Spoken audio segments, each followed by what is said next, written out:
Hey, everybody. Welcome to So Many Sequels, your book club for movies. I'm Josh. I'm Garrett. And I'm David. And we are all halfway through the year, whether you like it or not. Yeah. More than. Well, more than now. Yeah. At this point, we're officially.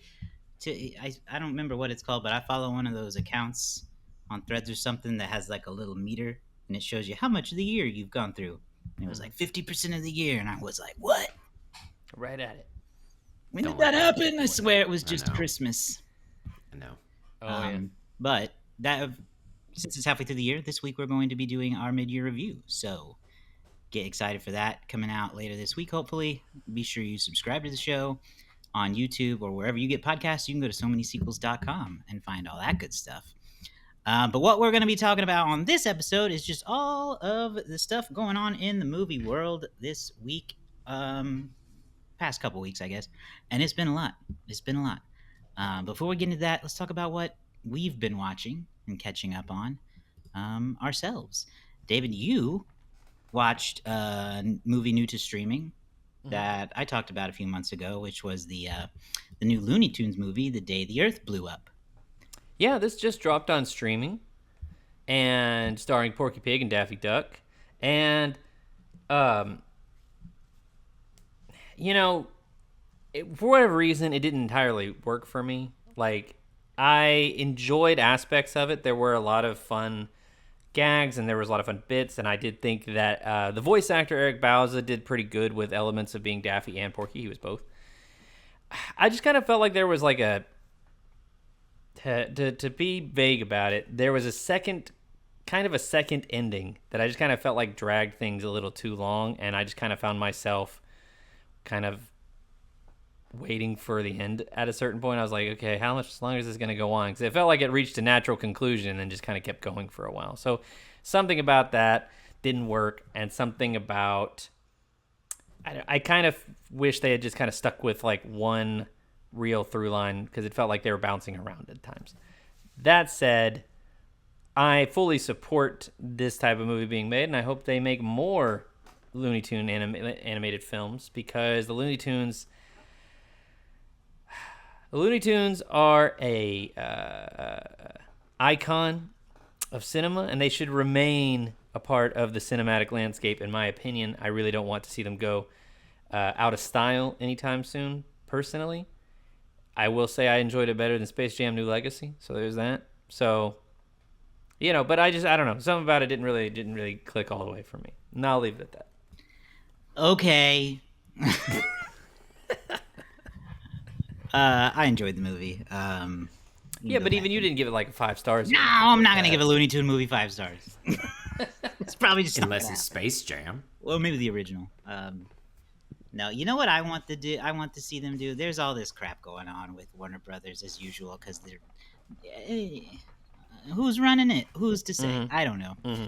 But now there's talk about them splitting up companies again. Blah blah blah. I think whatever Warner Brothers becomes, I'm sure it'll still be Warner Brothers in name, but whatever it ends up becoming, embrace your roots. Mm-hmm.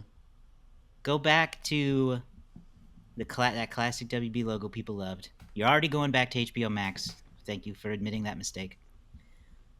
And then put the Looney Tunes back into pre-show shorts, like Disney does. I think it could work. With certain movies, do a 5 minutes or less Looney Tunes short that goes ahead of whatever new Warner Brothers family or children's film you got. I would put them in front of anything. If you listen, AMC's already given a half an hour sitcom of previews, so you may as well put something funny in there. I'd rather watch Looney Tunes short, yeah. Yes. Yeah, do it. That's a free idea for you guys. You're just sitting on beloved characters, and you have no idea what to do with them. Very clear about that. Wag of the finger. All right, well, that's The Day the Earth Blew Up. You can watch that on Max. Ooh, Garrett, you got to watch 28 Days Later. Yes. I Tell did. us. That was my first time. Yeah. I'm prepping for 28 Years Later, and so I had a chance to sit down and watch the original one. And, I'm a little surprised by the lack of zombie. I expected more zombie. There was not as many zombie that I was ready for. But when they showed up, they scared the crap out of me. I openly said, holy like several times. So they got me on there. It's definitely, again, I know that the second one, 28 weeks later, is not the same creative team. So I'm really interested to see how that one works and then how 28 years connects to either of them. So I'm excited for the franchise. Let's do it. Yeah, I really liked 28 years later, or days later, when I revisited a couple weeks ago on the big screen. It was fun, and fun is subjective. Yeah, sure. But I'm really looking forward to 28 years later too. Hopefully, I can get in to see that. We can talk about it soon because I've heard good things. Yeah, should be good. Then you started season 3 of Squid Games. Yeah, I mean, is this the end of it? This is the end. This is the final season. My understanding is that the showrunner didn't really want to do 3 seasons, but ended up doing it because Netflix. Money. I have watched 2 episodes so far, and they have both been really good. This show does a really good job of... It's kind of like Game of Thrones in like at any point in time, someone can go. You know, you never know who's going to stay, who's going to go, and when or how. But it is sometimes fun in a creepy way and sometimes really sad. And so far it's off with a really good start. I have really enjoyed obviously the first season just threw everybody out of the water. Second season, I think people liked it, but not necessarily as much. So we'll see where this goes. I will say the most hated part of season 1, the VIPs, at the end of that season, they back. They're back. Yeah. So. All right. Yeah. Still there. I kind of fell off, so I didn't even realize the season was out. So I gotta catch up apparently on Squid Games. Mm-hmm. I went to a new movie this weekend to try to pad out my stats for a mid-year review. This movie didn't make my top 5, so it didn't matter in the end anyway. But I went to see Megan 2.0 last night, which is the follow-up to Megan, the movie that came out a few years back about the AI-controlled girl doll robot toy that goes haywire and becomes a killing machine. In this follow-up, we see Allison Williams returns. She's the creator of Megan. Long story short, the technology has been used by bad people to make a bad Megan. Wow. Her name's Amelia. Who would have seen that coming? And Allison Williams must basically break her promise to not build something so dangerous again, to use Megan to fight her own invention. Dun, dun, dun. It's about, I don't know. It's so like it's campy like, a lot, but then it's also like, why are you giving your children smartphones? This is bad for them, which is true. But then also she'll punch someone's head off. So it's a little bit Terminator 2 in a way. It's very Terminator 2. I thought that after I watched it. I mean, not in like don't compare it quality wise to T2, right? But in that same way, yeah. There's a full genre pivot. Like they pivot from horror to action. This is definitely more of an action movie, which is good. I think. I don't think it would have made as much sense if they kept it as a horror film. You have to adapt. There's things about it that work. There's things about it that don't.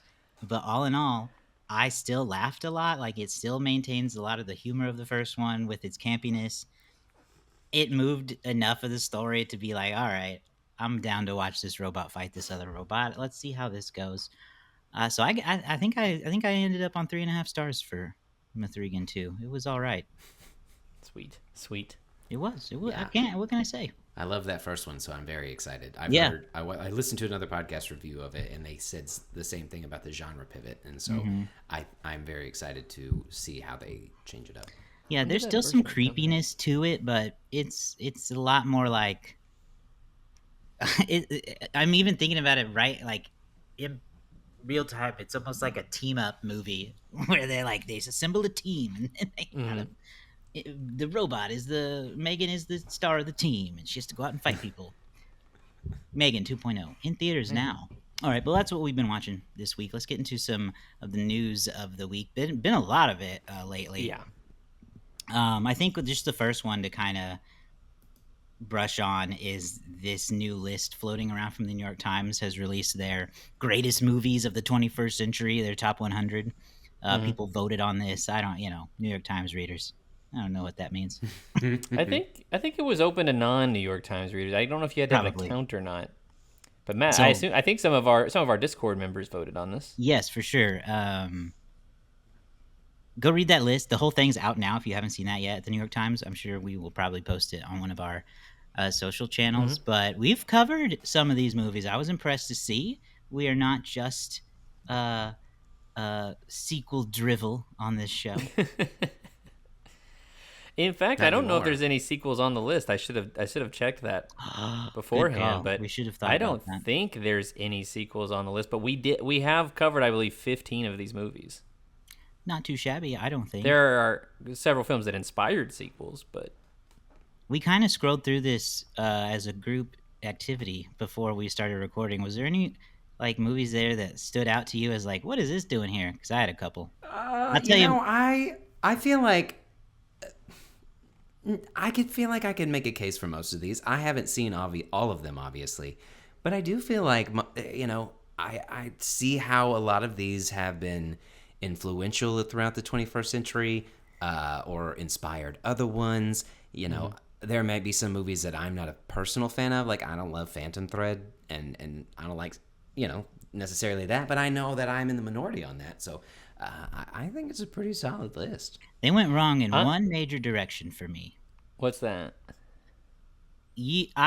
And I understand. I'm afraid a little because I understand this may be unpopular, but you are not gonna put Anchorman ahead of Superbad. Yeah, and it's way ahead of Superbad. And that's all. I'm just plucking those two out because the list opens with Superbad at number 100. So you're like, okay, this is the bar for raunchy comedies. And then you come in and you put Anchorman in the 80s somewhere. 85. Yeah. I think Superbad's way funnier I and a better movie. Personally, I'm pleased as punch to find "Oh Brother, Where Art Thou" on the list at number 76. That's one of my top 4s on Letterboxd.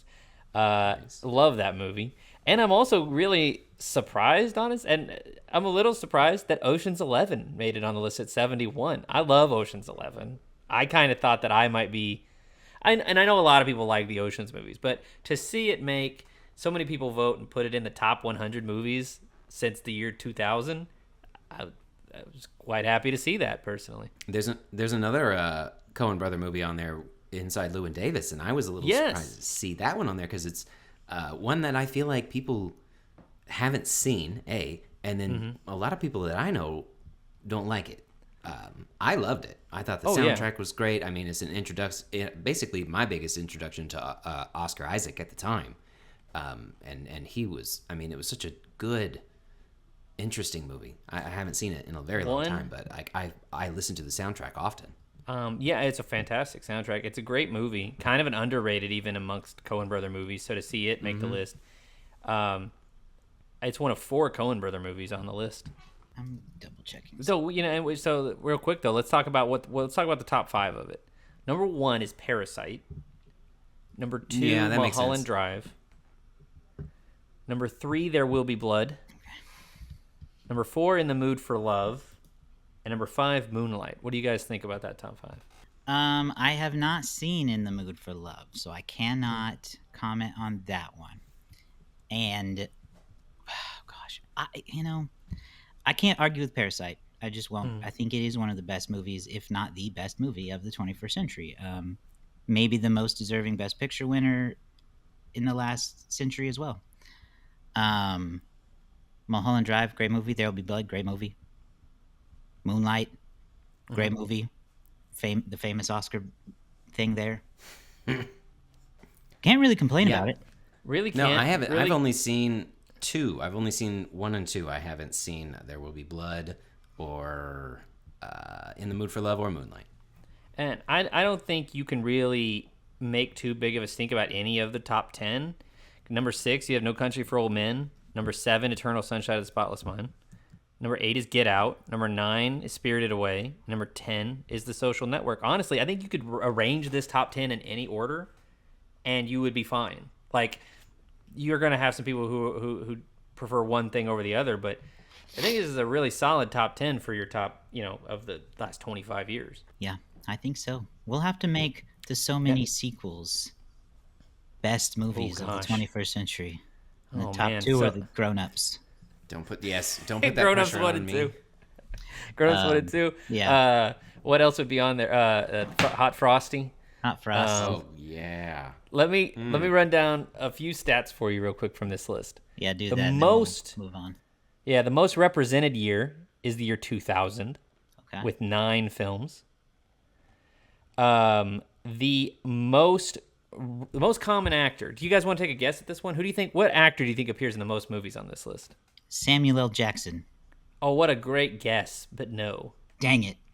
I got nothing. I got nothing then. The answer is Brad Pitt with 6 films. What? I wouldn't have 6 expected films. him. Those 6 films are Inglourious Bastards, Once Upon a Time in Hollywood, Moneyball, 12 Years a Slave, Ocean's 11, and The Tree of Life. Wow. In second place, tied for second, is Philip Seymour Hoffman, Michael Caine, Matt Damon, Tilda Swinton, George Clooney, Leonardo DiCaprio. And then the director with the most films on this list. Anybody want to take a shot at that? Nolan. It is Christopher Nolan with gonna say, 5 films. Those 5 films are The Dark Knight, Inception, Memento, Oppenheimer, and Interstellar. Not The Prestige, which is, in my opinion, his best movie. But I digress. And then just taking a quick look, this is the last little bit I'll say, but here's some interesting things. So in terms of Letterboxd, the highest scored movie on this list is The City of God, which came in really high at number 15. The lowest Letterboxd score for any movie on this list is Bridesmaids at 3.4.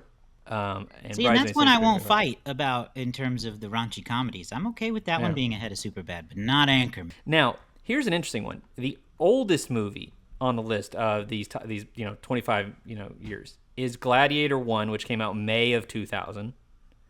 And interestingly, the most recent is Oppenheimer, which came out in 2023. So no 2024 or 2025 movies making the list. You hear that, 2024? You sucked, apparently. Which is kind of interesting. And 2025 obviously is not even over, so it might have behooved New York Times to wait until 2025 finished up, so people might include some movies. But especially with how big Sinners has been this year, you'd think it might make the list. But possibly. Anyhow. There you go. It's just some fun stats, and I won't drag that on too much longer. But that was kind of a fun little exercise for the week. Yeah, I liked it. Some other big news that we've seen in the movie world this week. We've got the first teaser poster has been seen in the wild for Christopher Nolan's The Odyssey. Not much to it. Statue, head, black background. A little It's a tagline: poster. "Defy the gods." Let me tell you this: it's a poster. You'll see it and you'll go, "That is a poster." So That looks like a movie. That's exciting. That's coming out next July. I'm sure we'll have more to say about that as we learn more as Christopher Nolan tackles Homer's The Odyssey. Yeah, will it make the best of the century in 25 years? Will it? Then next, this is huge news in the James Bond world. There's been a lot of movement there. We know Daniel Craig is retired as Bond. So while we don't know who the new Bond is yet, we do know who will be directing the next Bond movie, and that's going to be Denis Villeneuve, I think is how you say it. But it's difficult. I was very surprised and pleased to see him on the list. He's doing the Dune movies, critically acclaimed. People have been loving Dune. He did Blade Runner 2049. So could be some pretty cool Bond with Denis at the helm. I'm excited about that. I don't know if there's any truth to this, but I saw something today as of this recording or the other day. The rumor that I saw was that Tom Holland is being considered to play James Bond. Okay. Yeah, which is very interesting. They're like Prime's top pick. I don't hate it.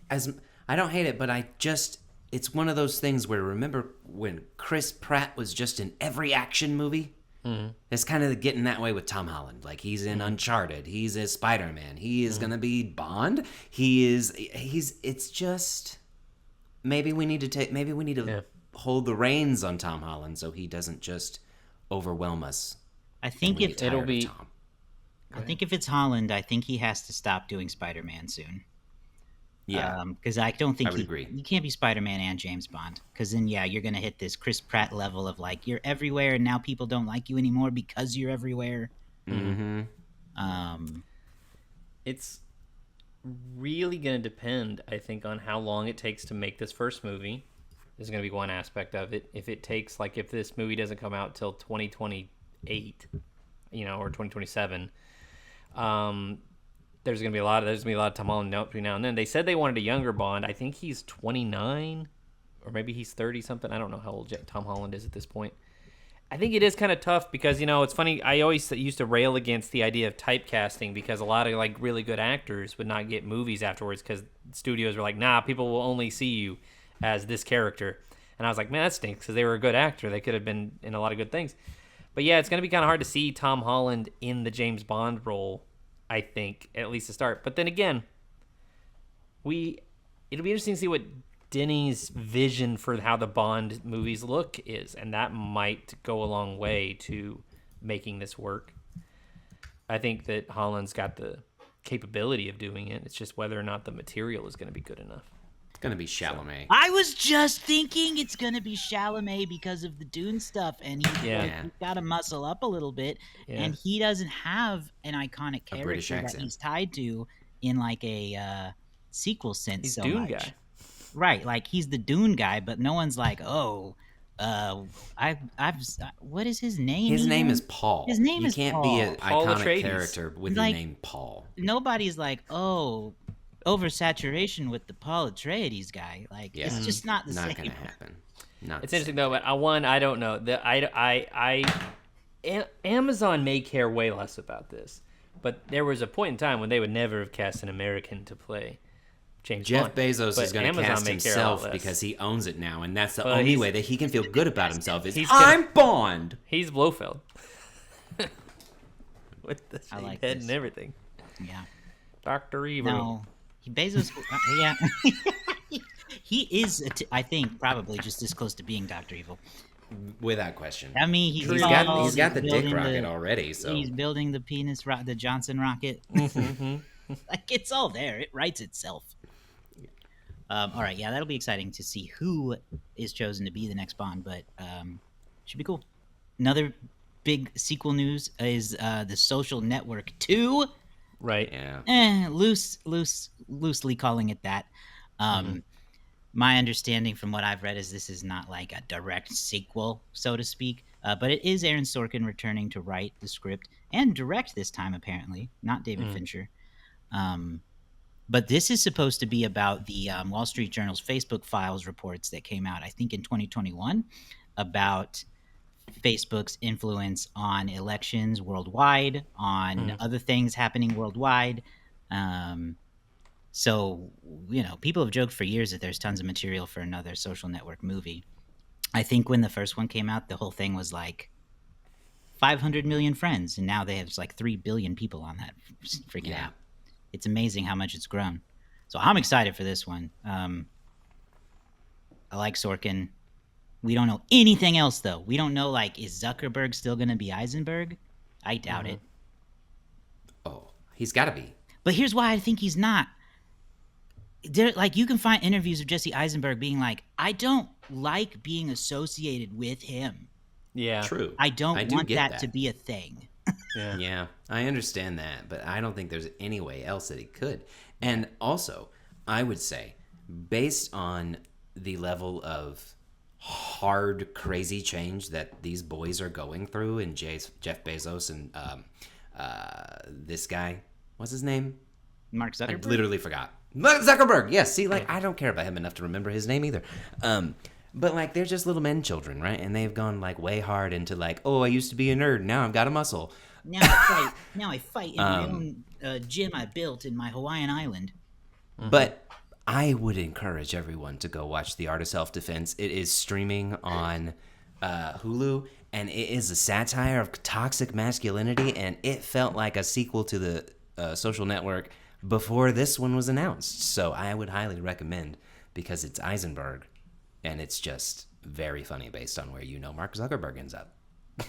Yeah, I'd like to go back and watch that again, actually. Wow. All right. Well, our last news item for the day is we just got confirmation a couple days ago that the script for the Batman Part 2 is done. David's very excited about this. Something I'm excited about it, too. on the word. This is the follow-up to Robert Pattinson's Batman. A lot of people love this movie. I loved it a lot. We all talked about how it was like a refreshing take on a Batman film. So looking forward to this one, especially in this new DC era under James Gunn. Is he associated with this one now, or is this Matt Reeves still? Because Still Matt. This is still Matt Reeves. Okay. I mean, I in just a mean, sense, I don't know James- if it's under the Gunverse. Well, Yeah, I mean, like, I don't think it's part of the universe, but I'll be honest, I am still unclear on what the DC universe is anymore. They don't know either. I don't think they do, and that's okay.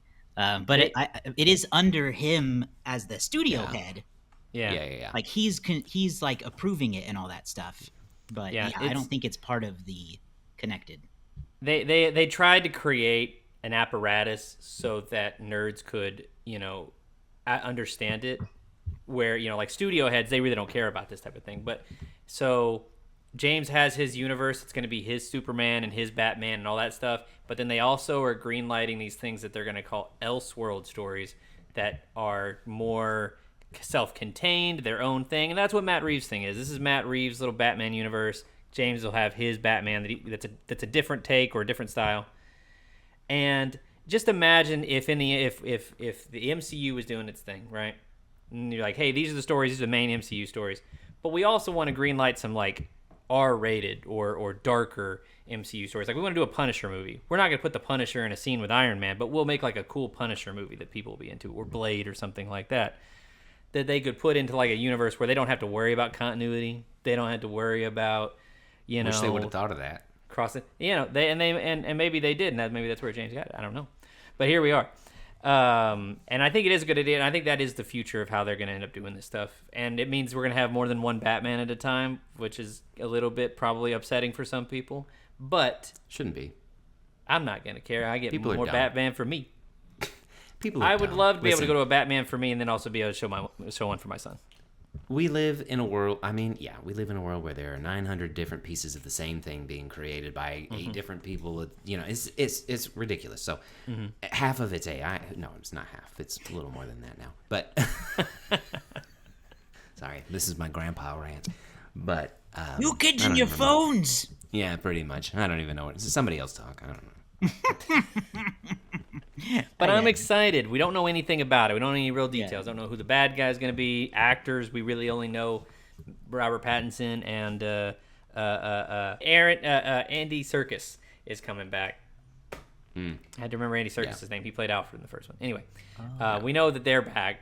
We don't really know who else might be coming back at this point, but we'll see. I love a Detective Batman. I like the idea. Again, I think the problem is if you have 2 Batmen that are the same, right? You've got Batman that you see, and then you've got this Detective Batman, which is a different look, and that's what I really liked about it. I want to see him solve crimes. Yeah. I agree. Yeah, so Detective Batman is good. We messed me up. I was trying to think of Andy Serkis' name, but we had mentioned Aaron Sorkin like 4 times, so I couldn't get the name Sorkin and Serkis separated in my head there for a second. Makes sense. All right. Well, I think that's gonna do it for our news this week. David, hit us with the latest box office update for the weekend, and we'll get out of here. Quick box office update. F1 starring Brad Pitt. This is the F1 Formula Racing movie. Debuts to a kind of an overperforming $55 million for, this is the highest grossing like Apple original theatrical release thus far. By kind of a long shot. And Apple's movies that they put in the theaters have not necessarily been high-grossing films. Also, a big international release for that as well, which you might expect. Formula One is very popular overseas, more so than in the United States even. At number 2, you have How to Train Your Dragon, bringing in 19.4. That movie's moving along real well. Elio is in the number 3 spot with 10.7. Megan 2 debuted to a somewhat disappointing 10.2 million, and then 28 years later slides the number 5 spot with 9.7 million. big movies opening next week. This is the only movie in wide release that'll be opening next weekend is Jurassic World Rebirth. So it'll be interesting to see how if the dinosaurs can reclaim the box office, which I'm sure they will. I mean, in the first weekend, with it being the only thing coming out, I was kind of wouldn't it be I was shocking kind of if it didn't? that would be crazy if Formula One managed to outperform it again or this time.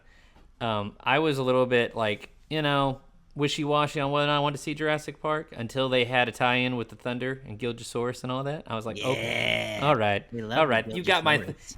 you manipulated my Thunder love, so now I will give you a chance. Yeah.